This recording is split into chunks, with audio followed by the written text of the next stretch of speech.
나에게 이르시기를 내 은혜가 내게 족하도다. 이는 내 능력이 약한 데서 온전하여짐이라 하신지라. 그러므로 도리어 크게 기뻐함으로 나의 여러 약한 것들에 대하여 자랑하리니 이는 그리스도의 능력이 내게 머물게 하려 함이라. 그러므로 내가 그리스도를 위하여 약한 것들과 능력과 궁핍과 박해와 곤고를 기뻐하노니 이는 내가 약한 그때의 강함이라. 아멘.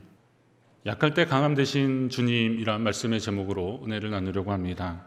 온 세상이 바이러스로 인한 공포에 휩싸여 있습니다. 우리나라는 조금 지나간 것 같다고 하면서도 아직 방심하면 안 된다고 하지만 유럽이나 미국이나 이런 쪽은 오늘 아침 뉴스에 보니까 유럽 쪽의 증가폭이 폭발적이라서 굉장히 큰 우려를 하고 있습니다. 그리고 또 우리도 아직 안심할 단계는 아니라고 합니다. 정부에서 많이 요청을 해서 온라인 예배로 저희 교회도 대신하고 있습니다. 이런 상황을 지내면서 우리 믿는 사람들은 그동안 과연 무엇을 더 의식하며 살아야 하는가, 그리고 또 그렇게 살아야 했는가, 앞으로 또 무엇을 더 의식하며 살아야 하는가 하는 마음이 들었습니다. 바이러스가 공포스러운 것은 보이지 않기 때문이라고 합니다. 육안으로는 식별할 수 없을 정도로 작은 미립자가 우리 몸과 반응할 때 이 병증이 나타나는 것인데, 우리는 기록된 말씀과 선포되는 말씀, 지금도 역사하시는 하나님의 말씀을 접하면서도 변화와 성숙이 나타나지 않는 것에 대해서 하나님께 얼마나 죄송스러운 마음을 갖고 있는지, 오히려 지금의 상황에서도 서로를 향한 비난과 비교가 멈추지 않고 있다는 것이 참 안타까울 따름입니다. 이번 주일에도 교회당에서 예배를 드리는 교회도 있고 온라인으로 예배를 드리는 교회들이 있습니다. 그러나 예배의 궁극적인 목적이 하나님께 영광을 돌리는 것이라고 한다면, 우리가 먹든지 마시든지 무엇을 하든지 하나님의 영광을 위해서 하라라고 하는 성경 말씀을 기억한다면, 주님의 말씀이 그 안에 있다면 서로에 대한 비난을 멈춰야 될 것입니다. 그리고 지금의 코로나19 사태가 빨리 진정이 되고 다시 교회당에서 예배 드리기를 위해서만 기도할 것이 아니라, 한편으로는 우리 자신을 돌아보고 하나님의 더 크고 깊은 뜻을 찾는 기도를 할 때가 지금이 아닌가 하는 마음이 듭니다. 이렇게 일상을 비롯한 마치 모든 것이 정지되었던 것 같은 그런 때에 우리가 구해야 할 하나님의 뜻이 과연 어디에 있는지 오늘 말씀을 통해서 깨닫고 말씀대로 살기를 힘쓰는 저와 여러분 되시기를 간절히 바랍니다. 우선 주님의 은혜로 만족해하는 삶이 우리 가운데 필요합니다. 주님의 은혜로 만족해하는 삶. 오늘 본문의 배경이 되는 사도 바울의 상황은 그가 하나님께 자기 육체의 가시를 제거해달라고 3번이나 기도했지만 하나님은 오늘 말씀 내 은혜가 내게 족하도다라고 그렇게 답하셨다는 겁니다. 바울이 육체의 질병이 있었습니다. 학자들은 그것이 안질이다, 또 그 어떤 뇌에 관련된 그런 뇌 병변 이런 것도 있고, 하여튼 여러 가지를 이야기를 하는데, 아무튼 사도 바울에게 그런 좀 결정적인, 다른 사람이 봤을 때 시험이 들 만한 그런 육체의 질고가 있었는데, 바울이 그걸 가지고 하나님 앞에 심각하게 3번이나 기도했는데 하나님이 내 은혜가 내게 족하도다 이렇게 말씀하셨다는 겁니다. 그럼 여러분은 하나님의 은혜로 만족해하는 삶을 살고 계십니까? 우리는 살면서 자꾸 무언가 부족하다고 생각합니다. 나는 뭔가 좀 부족하다. 외모가 부족하다. 어떤 재능이 부족하다. 물질이 부족하다. 나의 배경이 부족하다. 우리는 그런 생각들을 좀 많이 합니다. 여러분이 생각하기에 자신에게 부족한 것은 무엇입니까? 그리고 우리가 부족하다고 생각하는 그것들의 대부분이 과연 누구를 위해서 필요한 것인지 한번 생각해 보셨습니까? 주님을 위해서라는 말은 변명이나 핑계고, 솔직히 나를 위해서 부족하다고, 그래서 하나님께 채워달라고 할 때가 참 많이 있다는 것을 느낍니다. 어떤 분이 사업이나 물질의 형통을 구하면서 하나님 나라와 복음 전파를 위해서 마음껏 쓰고 싶어서 그렇게 하겠다고, 그러니 하나님이 내게 물질을 좀 달라고 그렇게 기도한다고 한다면, 그렇지만 주님이 불의한 청지기에 비유해서 지극히 작은 것에 충성된 자는 큰 것에도 충성되고, 지극히 작은 것에 불의한 자는 큰 것에도 불의하느니라 이런 말씀을 하신 것을 본다면, 그렇다면 그가 무엇이 없어서 하나님의 일에 참여하지 못하는 것이 아니라는 그런 결론이 나는 거죠. 우리는 흔히 하나님이 내게 넘치도록 부어주시면 이거 하나님 나라 위해서, 주님 복음 전파 사역을 위해서 마음껏 쓰겠다고 그렇게 말하지만, 작은 것이 있을 때, 그리고 적은 것이 있을 때, 그때 하나님 앞에 최선을 다하지 않은 사람이 많이 주신다고 해서 잘할 수 있겠습니까? 달란트의 비유에서도 주님은 그렇게 말씀하시잖아요. 적은 일에 충성하는 자가 많은 것을 맡게 될 것이라는 말씀입니다. 그 주인이 이르되 잘하였도다 착하고 충성된 종아, 내가 적은 일에 충성하였음에 내가 많은 것을 내게 맡기리니 내 주인의 즐거움에 참여할지어다, 이렇게 말씀하셨습니다. 하나님이 우리에게 맡겨주신 소박한 일이라도 남들이 보지 않는 나의 스스로의 어떤 성실함과 그리고 부지런함으로 이루어나는 일들, 이런 것은 어떻게 보면 티도 나지 않는 일들이기 때문에 어쩌면 좀 힘이 빠질 수도 있습니다. 그러나 그 적은 일에 충성하는 사람을 하나님이 귀히 쓰신다는 거죠. 그리고 주인의 즐거움에 참여하게 해주시겠다는 것입니다. 성도는 작은 것, 적은 것을 통해서라도 얼마든지 주님의 일에 기쁨으로 참여할 수 있는 은혜와 복을 받은 자라는 사실을 여러분 믿으시기 바랍니다. 따라서 무엇이 부족하다고 하지 말고 자신에게 어떤 은혜와 복을 주셨는지 받은 은혜를 기억하며 그것을 통해 주님께 영광 돌리는 저와 여러분의 삶이 되시기를 간절히 바랍니다. 지금 상황도 마찬가지입니다. 우리가 예배를 못 드려서 하나님 백성으로 살지 못하는 것이 아닙니다. 우리가 성경이 없어서 하나님 말씀대로 살지 못하는 것이 아닙니다. 여러분이 있는 그곳이 바로 예배의 자리이고, 하나님은 지금도 우리에게 여러 모양으로 여러 장소에서 하나님 당신의 뜻을 우리에게 나타내고 계십니다. 믿음은 거울과 같더라고요. 거울입니다. 믿음으로 상황을 보고 하나님의 뜻을 찾아 행할 때 우리는 하나님의 즐거움에 참여하게 될 것입니다. 오늘 우리가 하나님께 받은 은혜를 세어보시기 바랍니다. 그리고 감사하시기 바랍니다. 지금은 겸손히 주님을 섬길 때입니다. 한번 따라하겠습니다. 지금은 겸손히 주를 섬길 때입니다. 그러면 우리는 하나님이 주신 은혜와 복을 체험하지 못한 사람들일까요? 아닙니다. 우리는 충분히 그 은혜와 복을 이미 경험한 사람들입니다. 하지만 그것이 우리의 삶의 한복판으로 깊숙이 들어오지 못하고 우리가 다 누리지 못하는 이유가 있습니다. 그것은 교만 때문입니다. 요한복음 5장 44절에 보면 예수님이 유대인들을 향해서 그런 말씀을 하셔요. 너희가 서로 영광을 취하고 유일하신 하나님께로부터 오는 영광은 구하지 아니하니 어찌 나를 믿을 수 있느냐는 말씀입니다. 이 말씀을 잘 풀어보면 교만과 믿음은 서로 공존할 수가 없다는 거예요. 서로 영광을 취하고 있으니 하나님께로부터 오는 영광은 구하지도 않고 서로에게 자기에게 있는 자랑과 그리고 자기에게 있는 그 자랑할 만한 것들, 이런 것들로 영광을 취하니 하나님의 영광보다는 자기 영광에 더 심취했다는 거예요. 그러니 어떻게 하나님의 뜻을 알 수 있겠느냐, 그러니 어떻게 나를 믿을 수 있겠느냐라고 주님 말씀하십니다. 교만한 거죠. 그러니까 이 교만과 믿음은 공존할 수 없는 거죠. 스스로 교만하면 하나님이 우리에게 어떤 은혜와 복을 주셨는지를 잘 모르는 거고, 부족하다고 하거나 아니면 자기 영광을 구하느라 하나님의 영광을 자꾸 뒷전으로 가는 겁니다. 호세아 13장 6절에 보니까 그들이 먹여준 대로 내가 배불렀고 배가 부르니, 그러니까 그들이 먹여준 대로 배가 불렀고 배가 부르니 그들의 마음이 교만하여 이로 말미암아 나를 잊었느니라. 자 보세요. 그들이 먹여준 대로 배가 불렀는데 배가 부르니까 그들의 마음이 어떻게 됐어요? 교만해졌다는 거예요. 그러니 하나님을 잊어버린다는 겁니다. 참 이상합니다. 하나님이 먹여주신 것으로 내가 배가 불렀고 풍요를 누렸다면 하나님 앞에 감사해야 되는데 그 풍요가 우리를 교만하게 만든다는 거예요. 그 풍요가 우리를 자랑하게 만든다는 거예요. 그러니까 어떻게 하나님을 섬길 수 있겠냐, 어떻게 하나님을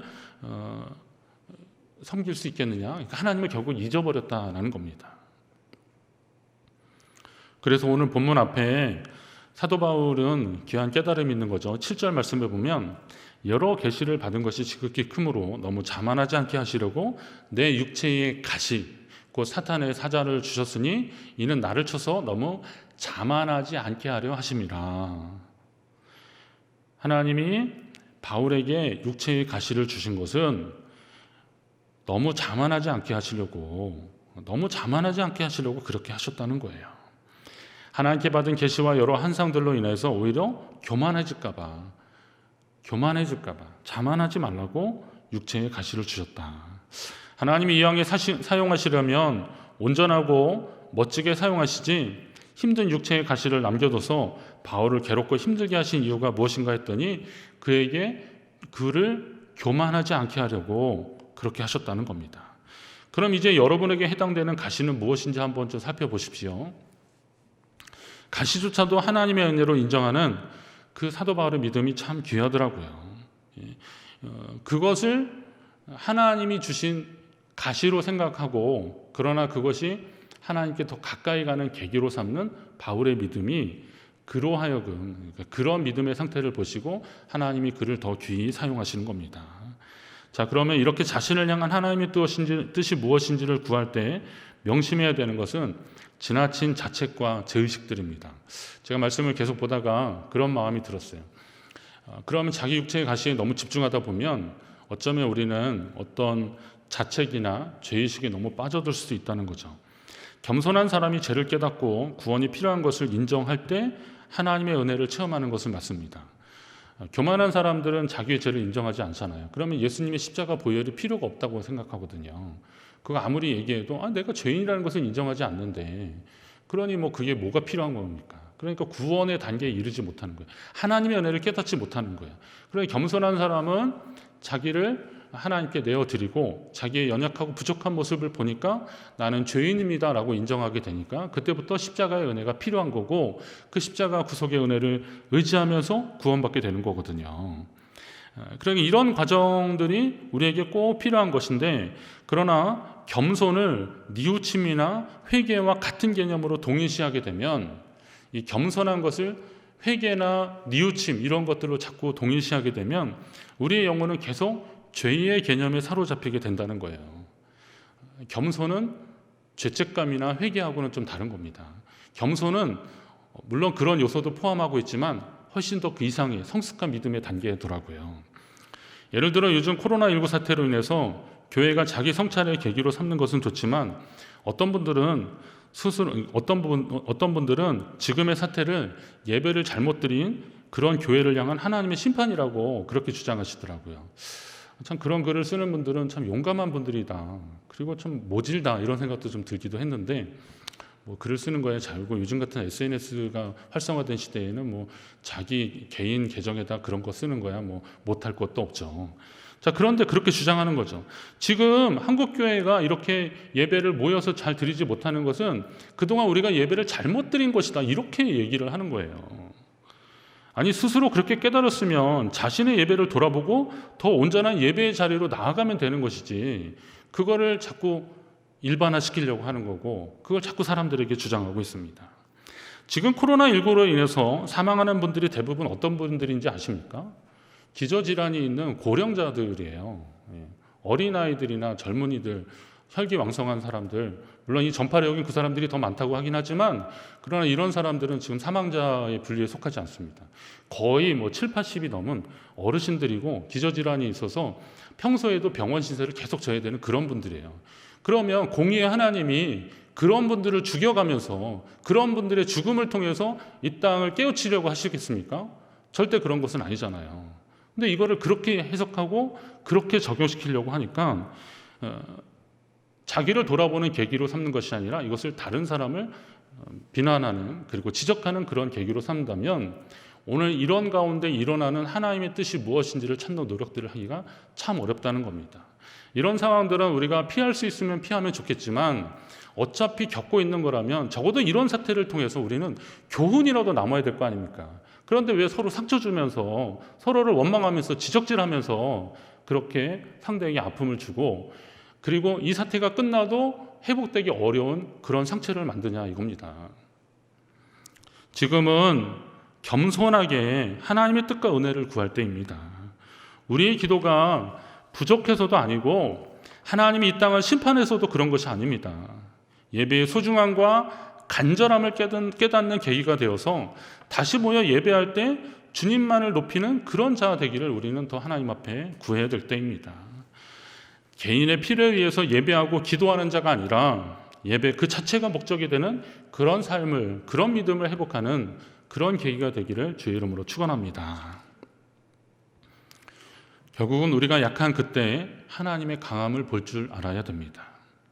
오늘 본문의 말씀은 제가 스스로 연약함을 느낄 때, 많이 노력했는데 결과가 좋지 않을 때, 삶이 내 생각과 전혀 다른 방향으로 가고 있는 것으로 인해서 무기력해질 때, 그럴 때 큰 힘이 되었던 그런 말씀입니다. 다시 말씀을 읽습니다. 나에게 이르시기를 내 은혜가 내게 족하도다. 이는 내 능력이 약한 데서 온전하여 짐이라 하신지라. 그러므로 도리어 크게 기뻐함으로 나의 여러 약한 것들에 대하여 자랑하리니 이는 그리스도의 능력이 내게 머물게 하려 함이라. 그러므로 내가 그리스도를 위하여 약한 것들과 능력과 궁핍과 박해와 곤고를 기뻐하노니 이는 내가 약한 그때의 강함이라. 할렐루야. 자, 이 말씀을 통해서 우리가 알 수 있는 것은 물이 높은 곳에서 낮은 곳으로 흐르듯이 나의 약함이 겸손이 될 때 하나님이 그 나머지를, 그 부족함을 채워주신다는 것입니다. 예수님 말씀하시죠. 마태복음 11장 28절 수고하고 무거운 짐진 자들아 다 내게로 오라. 내가 너희를 쉬게 하리라. 그러면서 하신 말씀이 나는 마음이 온유하고 겸손하니 나의 멍에를 메고 내게 배우라. 그리하면 너희 마음이 쉼을 얻으리라. 그렇게 말씀하십니다. 주님이 우리에게 주님의 온유와 겸손을 배우라고 하십니다. 주님 앞에 와서 쉬라고 하시면서 그 쉬는 동안에 주님의 온유와 겸손을 배우라고 하십니다. 온유는 친절함과 부드러움이고 겸손은 낮아짐이라고 한다면 여러분 무조건 낮아지면 이게 비굴해질 수 있습니다. 그렇잖아요.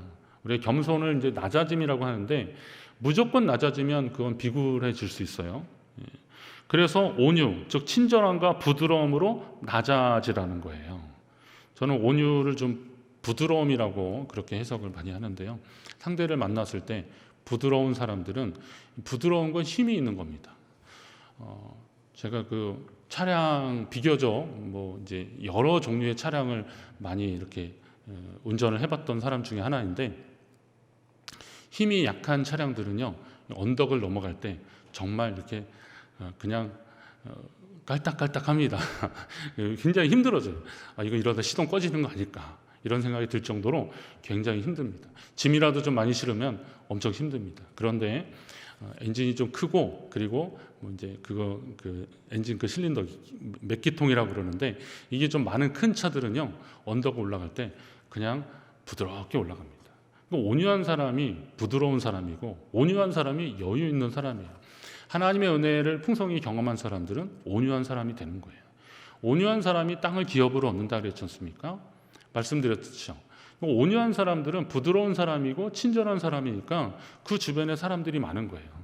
땅을 기업으로 얻는다는 것이 그 사람의 명의로 된 등기부 등본이 많아지는 것을 말하는 게 아니잖아요. 그가 만나는 사람들, 그가 알고 있는 그 사람들이 있는 곳이 그가 거기에 거할 수 있는 곳이 땅이 되는 거잖아요. 그럼 찾아갈 수 있는 곳이 땅이 되는 거예요. 온유한 사람들은 관계가 풍성하니까 어느 곳에 가든 다 사람들을 만날 수 있고 그들과 교제할 수 있는 겁니다. 그런 사람들이 온유한 사람인데 이 온유와 겸손이 함께 할 때 그렇게 할 때 하나님의 더 큰 은혜를 체험할 수 있는 것이죠. 그래서 주님이 온유와 겸손을 배우라고 말씀하시는 겁니다. 예수님이 그러셨어요. 십자가에서 자기를 내어주신 것은 포악한 로마 병정들을 이기지 못해서 그런 것이 아닌 거예요. 주님이 그들을 불을 내려서 심판하실 줄 몰라서 못해서 능력이 부족해서 힘없이 십자가에 달려 돌아가신 것이 아니라는 거예요. 주님은 하나님의 뜻을 이루기 위해서 그 십자가를 일부러 찾아가신 것이고 일부러 지신 것이잖아요. 온유하고 겸손한 주님이 하나님의 뜻을 이루기 위해서 그렇게 하신 거예요. 그렇기 때문에 주님은 우리에게 바로 그러한 태도를 배우라고 하시는 겁니다. 그러면 비로소 우리가 쉼을 얻는다는 겁니다. 앤드류 머레이라고 하는 분이 겸손에 대한 글을 썼는데요. 우리의 속마음을 막 들여다보는 것 같더라고요. 저도 그 책을 읽으면서 저의 속에 부끄러운 모습들을 보게 됐습니다. 거기 보면 사실상 그리스도인이라면 누구나 겸손을 추구하는 삶의 여정에서 두 가지 단계를 거치게 된다. 처음 단계는 자기를 낮추는 모든 것을 두려워하며 피하고 거기서 구원받기를 구한다. 그러니까 자기를 낮추는 모든 겸손의 상황들을 피하고 그냥 그 자체에서 하나님의 구원을 경험하기를 원한다는 거예요. 어떠한 희생을 무릅쓰고라도 겸손을 구하기를 아직 배우지 못하고 있는 것이다. 겸손하라는 명령을 받아들이고 거기에 순종하기를 구한다. 그러나 자기의 힘으로는 철저하게 거기에 실패한다는 것을 깨닫게 된다는 겁니다. 겸손이라니까 하나님의 명령이라고 생각하고 어느 정도 믿음은 있으니까 겸손을 하나님의 명령으로 생각하고 순종하기를 위해서 애쓰긴 하지만 그러나 실패하는 것을 경험한다는 거죠. 왜냐하면 자기 힘으로 자기 능력으로 겸손을 실천하려고 하니까 겸손이 실패할 수밖에 없다는 겁니다. 앤드류 모레 이분이 그러니까 19세기하고 20세기를 살았던 분이에요. 원래는 이제 네덜란드 출신인데 남아공 쪽에서 선교사로 사역하셨고 또 신학교에서 공부도 하셨고 이렇게 가르치기도 하고 그리고 책을 한 200 몇십 권을 썼더라고요. 영성가입니다. 근데 이분이 깊은 묵상 가운데 그런 얘기를 하시는데 제가 그 글을 읽으면서 저의 부끄러운 민낯을 보게 됐어요. 겸손을 위하여 기도하며 때로는 아주 진지하게 기도한다. 그러나 그의 속마음으로는 자기를 겸손하게 만들어주는 상황들을 피하게 해달라고 그런 기도를 더 많이 한다는 거예요. 하나님 제가 더 겸손하기를 원합니다 라고 겸손을 위해서 기도하는데 겸손의 상황을 맞닥뜨리지 않으려고 피하려고 하는 상황들이 우리 속에 있다는 거예요. 예배를 위해서 많지는 않지만 몇 분 앉아 계신데 왜 저만 그런 것 같이 저를 쳐다보십니까? 예. 여러분 안 그럴까요? 예. 겸손을 위해서 기도하고 겸손에 대한 순종하고 싶은 마음이 있지만 겸손의 상황이 내게는 맞닥뜨려지지 않기를 위해서 우리는 그렇게 바라고 있지 않습니까? 이게 뭐 일종의 염려하지 말라고 하니까 어떻게 하면 염려를 안 할까 염려하는 것 같은 그런 악순환이 있더라고요. 그리고 더 성숙한 단계의 겸손을 소개하고 있는데 겸손한 사람은 항상 있는 기쁨의 비결을 터득한 사람이다. 그러니까 항상 있는 기쁨의 비결, 그걸 터득한 사람인데 자기의 연약함을 느낄수록 더 낮게 가라앉을수록 자기가 당하는 굴욕이 더 커질수록 그리스도의 능력과 그의 임재가 더욱더 그의 몫이 되는 것이다. 그리하여 내가 아무것도 아니다라는 고백을 하게 되고 그때 내 은혜가 내게 족하다라고 하는 주님의 말씀이 더 깊은 기쁨을 가져다 주는 것이다. 이런 말씀이 있어요. 겸손을 이야기할 때 우리는 나타내고 보이려는 것들을 많이 생각합니다. 겸손의 모습을 많이 나타내고 보이려는 것들을 많이 합니다. 조금 있으면 뭐 선거철이지만 교회에 있다 보면 사역하다 보면 꼭 후보자들이 오셔가지고 교회 식당에서 밥을 퍼주시더라고요. 내가 퍼먹어도 되는데 우리 그냥 자유식당인데 내가 퍼먹어도 되는데 꼭 이렇게 밥을 퍼주셔요. 예. 그러면서 막 인사합니다. 예. 그러니까 밥 퍼주는 건 뒷전이고 그냥 밥 퍼주는 그냥 인사하는 게 목적인 거죠. 그리고 사진 찍어갑니다. 이건 겸손이 아니에요. 그건 목적을 위한 겸손, 흉내낸 거죠. 자, 그러면 겸손은 우리가 나타내고 보이는 것들이 아니라는 거죠. 하지만 진정한 겸손을 실천하신 예수님의 경우를 볼 때 예수님이 겸손을 보여주기 위해서 노력하지 않으셨습니다. 예수님은 겸손을 의도적으로 실천하신 분이 아니라 항상 자신의 마음에 두고 그분의 삶 자체가 겸손이셨습니다. 겸손은 우리가 생각하는 것보다 더 크고 더 가까이 있다는 것을 우리 알아야 됩니다. 예수님의 겸손이 우리의 구원이더라고요. 예수님 자신이 우리의 겸손이십니다. 우리의 겸손은 주님이 보살피심이고 그의 역사하심이더라고요. 우리 연약한 가운데 주님의 강함이 더 완전해지는 비결이 바로 여기에 있는 것입니다. 그러니까 겸손은 구원을 얻거나 거룩함을 향하는 단계도 아니라는 거예요. 주님의 겸손이 우리의 구원이라고 한다면 우리의 삶은 더 낮아짐으로 포기함으로 완성되는 것이고 주님이 그토록 원하는 성도의 삶을 우리는 살아가게 되는 것입니다. 여러분의 자신의 겸손을 자랑하지 마십시오.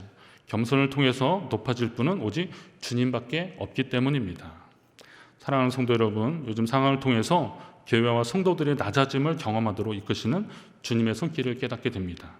하나님의 능력을 통해서 우리가 원하는 것을 하려고 하지만 그러니까 주님의 능력을 기대서 그걸 의지해서 우리가 하고 싶은 일을 하려고 우리는 노력하지만 그러나 진정한 하나님의 뜻을 구하는 그런 노력들이 우리에게 부족하다는 것을 우리는 깨닫습니다. 그럼 우리는 어떻게 해야 됩니까? 주님이 목적이 되는 삶, 이 땅의 진정한 주인이시며 통치자 되시는 주님 앞에 더 낮아짐으로 주님이 높아지는 그런 삶을 우리는 더 살아가야 될 것입니다. 바이러스의 전파를 염려하는 시간을 보내면서 세상에 보이는 것에 연연한 나머지 보이지 않는 하나님의 임재와 우리를 통한 역사하심에 소홀했던 모습을 돌아보고 주님과 세상 앞에 더 낮아지는 그런 계기로 삼았으면 좋겠다, 이런 마음이 듭니다.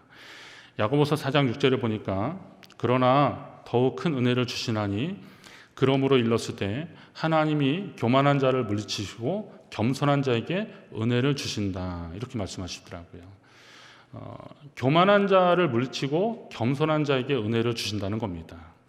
요즘 여러 면에서 우리의 연약함을 깨닫게 되지만 나의 약함은 주님의 강함이고 우리의 낮아짐으로 주님이 높임을 받는다는 사실을 여러분 명심하시고 주님이 허락하신 성숙의 시간들을 믿음으로 잘 보내시기를 간절히 바랍니다.